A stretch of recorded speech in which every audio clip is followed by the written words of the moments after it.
ఈ క్రిస్మస్ అనేది ఏంటంటే అసలు మనుషులందరూ అంధకారంలో ఉన్నారు. చాలామంది యేసు ప్రభువుని ఏంటంటే ఆయన ఇజ్రాయెల్‌లో పుట్టాడు కదా! ఆయన ఇజ్రాయెల్‌లో పుట్టిన యూదుడుగా పుట్టిన అతన్ని తిరస్కరించింది యూదులే. ఆయన్ని సిలువ వేసింది కూడా యూదులే. ఒకవేళ ఆయన భారతదేశంలో పుట్టి ఉంటే ఆయన మహాదేవుడైపోయేవాడు.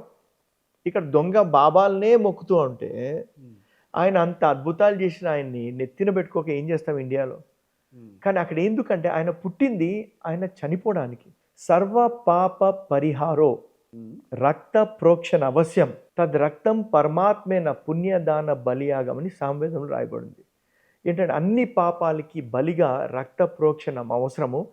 ఆ రక్తము కూడా పరమాత్ముడు తన్ను తానే వచ్చి మనుషులందరి పుణ్యానికి బలిగా అర్పించుట వలనైనది అంటాడు. దేవుడే వచ్చి, ఎందుకంటే ఆయన రక్తములో ఎటువంటి దోషము లేదు. Pure blood, perfect blood. So రక్త ప్రోక్షణ లేకుండా పాప క్షమాపణ లేదు అంటారు. ఇక్కడ అందరూ బలి రక్తం ఎందుకు ఇస్తుంటారు? ఎందుకంటే that came from the truth. ఇదంతా ఇప్పుడు గొర్రెల్ని ఎందుకు ఇస్తుంటారు బలి? ఎందుకంటే బికాజ్ అది గడ్డి తింటుంది, ఏమి చెత్త తినదు, ప్యూరిటీ.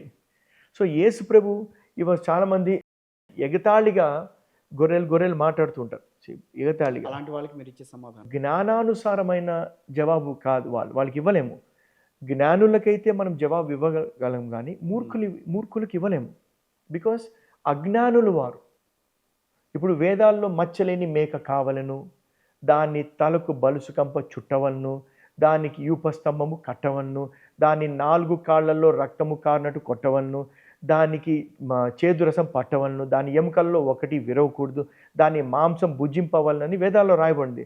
ఆ మేక ఎవరు? నేనే అంటాడు యేసు ప్రభు. అది ఉంది ఇవన్నీ. సరే, మేకల గురించి రాయబడి ఉన్నాయి, గొర్రెల గురించి రాయబడి ఉన్నాయి అన్నిట్లో వేదాల్లో ఇది రాయబడి ఉన్నాయి ఇవన్నీ. ఇవి ఎవరు? ఇది ఏంటిది? ఎవరు చెప్పాలి ఇవన్నీ? ఎందుకు రాయబడి ఉన్నాయి? ఎందుకంటే ఇవన్నీ ఇప్పుడు రేపు పొద్దున దేవుడు మిమ్మల్ని జడ్జ్ చేసేది, మరి నువ్వు పాటించేది వేదాలే కదా, వేదాలు ఎందుకు చదవలే అంటాడు ఆయన. వేదాల్లో కూడా నా గురించి రాయబడింది కదా. ఏ వేదంలో రాస్తుంది? అన్ని వేదాల్లో చెప్పిన ఇప్పుడు ఇవన్నీ I will tell you. I will స్పెసిఫిక్గా ఇస్తాను.